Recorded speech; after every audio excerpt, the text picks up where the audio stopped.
Hey, how's it going? This is part two of Article Two, um, and the White House, which is, and this one should be kind of fun. Of course, it's fun in my world where I'm a history geek. I know. Kind of funny. I was doing the other video, listening to the other video, and making the questions and stuff.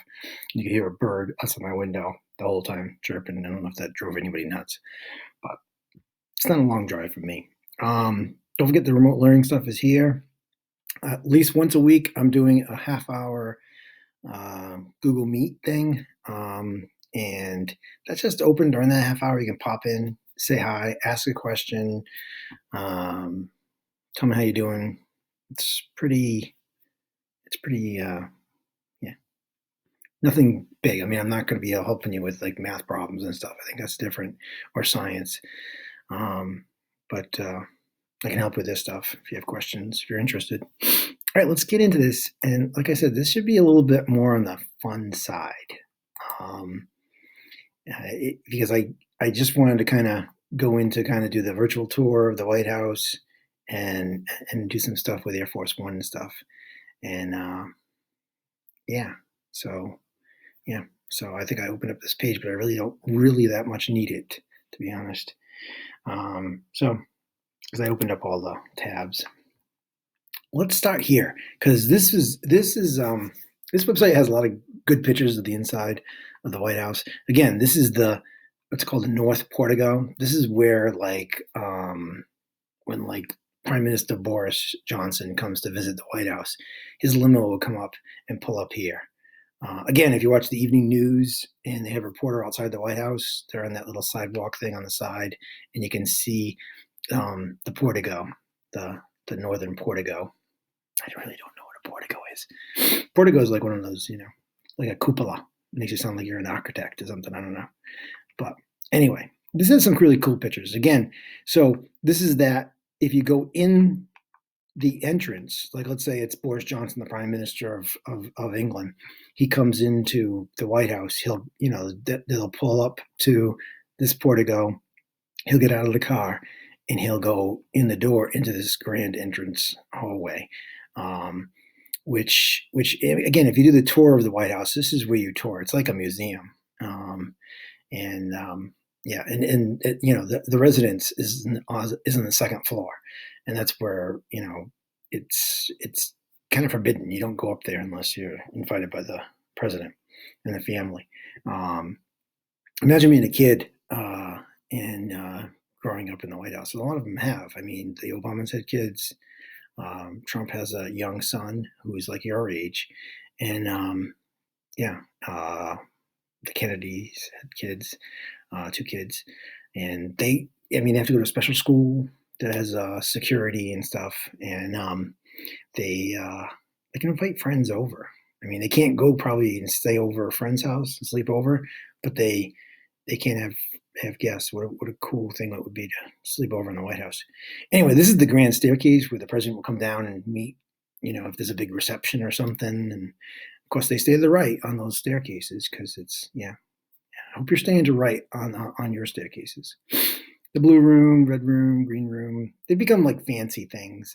Yeah. So here's the grand entrance. This is someone important coming. I don't know. These are old pictures and stuff too. They just kind of, and this is that entrance hallway. Like I said, the Kennedy Library.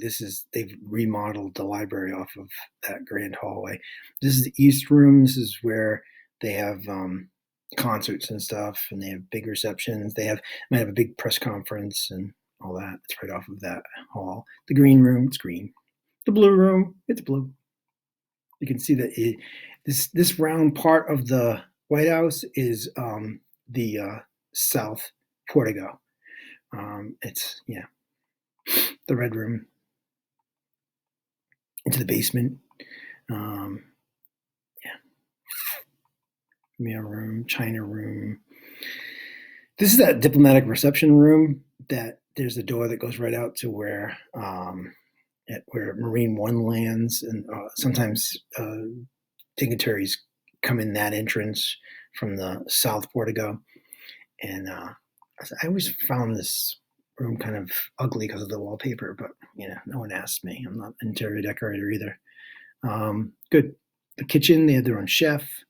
I believe it is in the kitchen, but don't hold me to this, that there's a beam that's burnt from the War of 1812, and you can see it. That looks way good right now because it's like almost supper time for me, and that's I don't know. Looks like something from like Dr. Seuss though. I don't know. Oh, look at this. Oh, chocolate chop. They make a they make a at Christmas. They always decorate the White House for Christmas. It's usually a charity thing, and they have like like 30 Christmas trees, and they do a different theme every year. But they always have a gingerbread house and of the White House, but it's made of chocolate. It's like solid chocolate. Oh my! I would like just like sneak down there at night and break off a thing. Yeah. There's the bowling alley. That's pretty cool. I mean, how bizarre is that? That's like, and it's under the staircase. The flower shop. Again, if you have big receptions and stuff like that, and it's a mansion and it has flowers in it all the time. That's what mansions have. I don't know what room is that. I don't know. The library.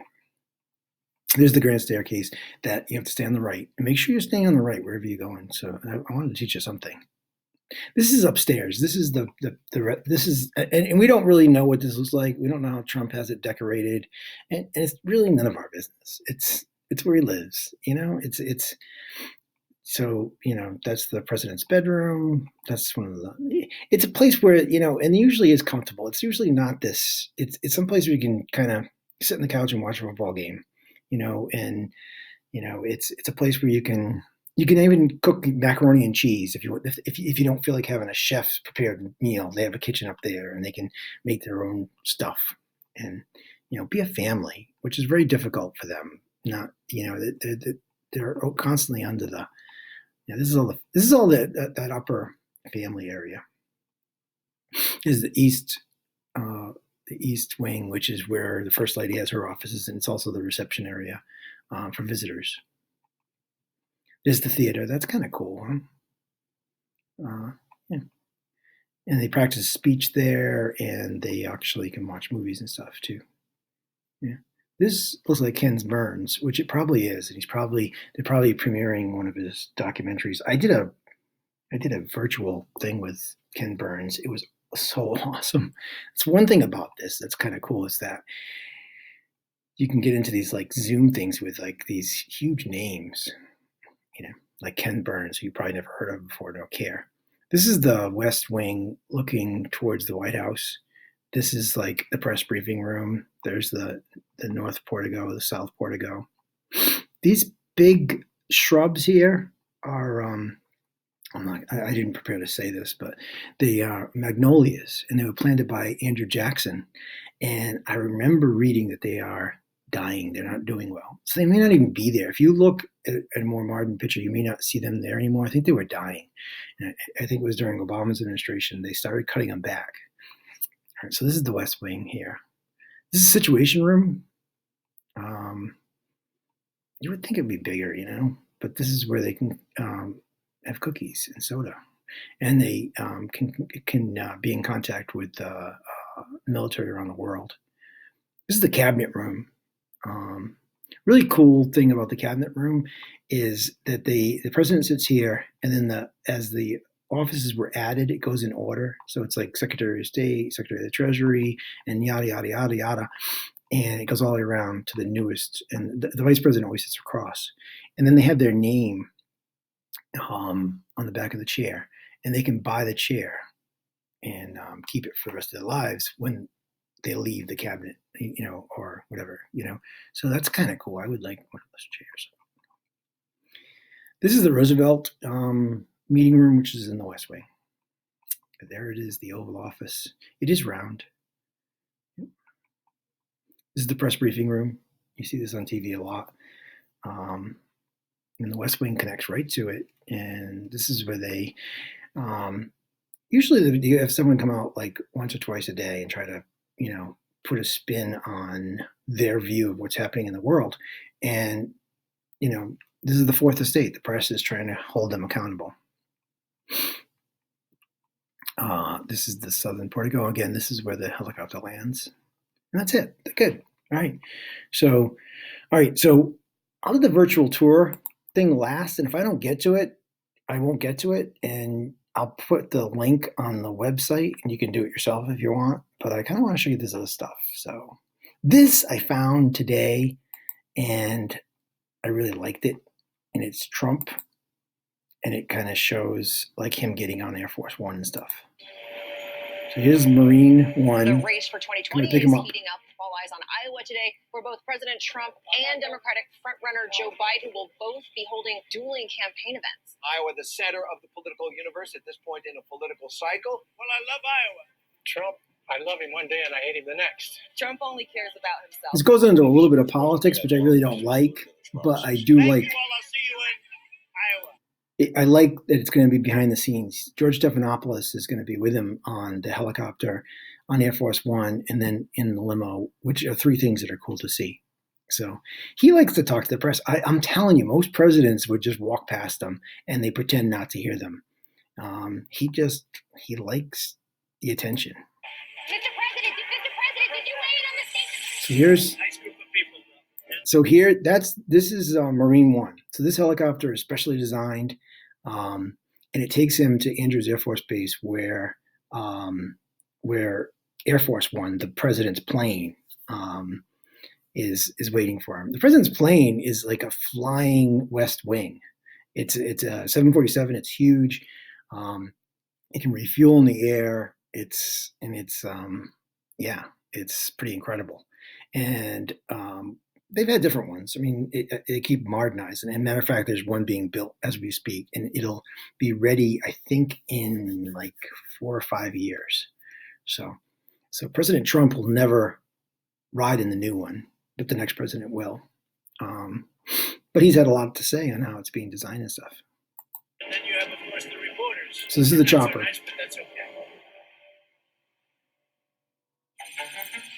And when the chopper goes up, they usually throw like 2 or 3 of them up that look exactly alike, and they go in different directions, just in case. It's kind of wild. So he's getting off in Andrews Air Force Base, and he's going to get on to Air Force One. They call it Air Force One because whatever plane the president's on, it's called Air Force One. But like I said, it's a floating West Wing. Getting this much time and access with a president who's called reporters the enemy of the people is a welcome surprise. There's George Stephanopoulos. See, it's got an Our office journey on there. begins aboard Air Force One, the high-tech deluxe 747 jumbo jet with 4,000 square feet of floor space on 3 levels, including an extensive suite for the president. It's commonly called the Flying Oval Office. During the 2.5-hour flight to Iowa, the president meets with government officials, is briefed on the state's recent flooding. Boy, that's a lot of water damage, isn't it? 30,000 feet below, former Vice President Joe Biden on the ground in Iowa, on the stump and on the attack. I believe that the president is literally an existential threat to America. God bless you, Mr. President. God bless you. 3:15 p.m. So he's landed, right? And then the limo, which is called like the tank, he's going to say what it's called, is actually on the plane. They have a garage, and it drops, and the cars come out. So the cars go with him wherever he goes. And the tank, the limo, is, it's made by Cadillac, but it is a tank. Its tires are solid rubber. It's totally bulletproof, bomb-proof, just like the Air Force One. Air Force One can like throw out rockets to distract. It can withstand a nuclear explosion below it. It's built differently.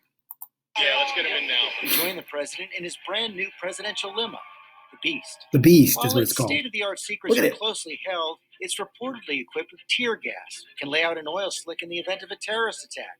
There's even a refrigerated supply of the president's blood type in case of emergency. What a great group. No, these people, they're so great. Anyway, George. When did you Welcome know you liked to the Beast. campaigning? Thank you. Yeah, the I Beast is enjoy something. it. I mean, these people are so incredible. Look, they're crying. They're so cute. This is some piece of machinery. Oh, this is amazing, actually. I feel the window. Chick's knocking. Well, I just heard my. Bye, everybody. So this trip has turned into something a little bit different with the former vice. So now he's going to go president. into like politics and stuff, which I don't want to get into, but I just thought that's kind of cool, So Yeah, and this kind of gives more about some of the pictures, kind of like what I did with the. I obviously didn't reset it. It's kind of like the pictures I did with the White House. There it is. I mean, there's the beast, and again, it gets put on there and it's carried with him. Again, massive protection. Here it is flying over Mount Rushmore. It's a beautiful plane. I've seen it fly over Beckwith when the president was coming to like I don't know where he was going, but I saw it go by. It was going to Providence, I guess. Yep, and it's quite a thing. I mean, it's there's the office. There's Obama in it. There's Trump. I think it's George W. Obama. Again, you probably forget that you're on a plane. There's a press area where they go back and talk to them sometimes. There's the press secretary, the first press secretary, Sean Spicer. It's George W. being geeky in the cockpit. That's how they refuel it in the air. Don't ask me things like this. I don't understand it, but that thing can lower. And the new Air Force One is able to fly halfway around the world without having to be refilled. So, but they can refill it. That's the new one being built, I think. Yeah, it's going to have that color scheme, kind of, the Trump. Famous things that have happened on Air Force One after the Kennedy assassination. They swore in the new president, Vice President Johnson was sworn in on Air Force One with Jackie standing next to him. So just some older pictures of Air Force Ones. And they turn into museums. They end up in presidents' libraries. I think the Reagan Library has one of the. This might be the Reagan Library with Air Force, and you can get on it and walk through it. That'd be cool. All right, that's really all I'm going to do with you. The rest is going to be this geeky tour, which I have trouble with, but you can do it yourself. Again, this is that main hallway. See, I have so much trouble with it. It's just a waste of time because I take so much time doing stupid stuff with it. But this is that, North Portico. Guests come in here. Staircase should be right over here. There's the staircase. I'm probably too close. There it is, the staircase. They stay to the right. It's painting. They have presidential paintings that are hung all over the White House. So all the presidents are in the White House. Again, if you go straight, that's the blue room. If you go to the left, that's the East room, the big ballroom. If you go to the right, that'll bring you to the dining room. I'll try to do that, but you know me, I have trouble with this stuff. So I'm trying. Oh, there's the chairs. That's nice. So here's the East room. Stop looking at the floor. Kind of cool. It's the big ballroom. They have concerts here. They had the whole group of Hamilton come in and perform here. It doesn't look like that big of a room, but believe me, it's big. There's that painting that Dolly Madison saved. She ripped it, basically, cut it from the frame. Good. Oh, there's George Bush. This is the green room. Just looking at the hallway there, the main hallway. Again, I'm terrible at this. The green room, we've seen it. We don't really care. Let's see if I can take you to the dining room. Yeah, I'm good at this. This is what I'm saying. It's a waste of time. And I don't want to waste your time. So here's the dining room. On the mantle, the note that was left by John Adams to Thomas Jefferson, may none but wise and honest men ever serve underneath this roof. He left that in the desk, and every president leaves a little note to the next president. It became a tradition, even though at that time Jefferson and Adams had a breakup, a bromance breakup. They actually got back together later, but it's carved into this fireplace. So they can make this even bigger, and this is where they have like big formal dinners, and there's a smaller place to eat there. That's it. I just wanted to do a little tour of the White House, and we'll do more. We're going to do a day in the life, and yeah. So that's it for today. This quiz shouldn't be tough either. It's just it was more of a fun thing, I think, a trivial day of what it's like. Hope you guys are staying safe. Wash your hands. Don't touch your face. Have a fun, educational afternoon. Go get them. Don't hold back. I love Game of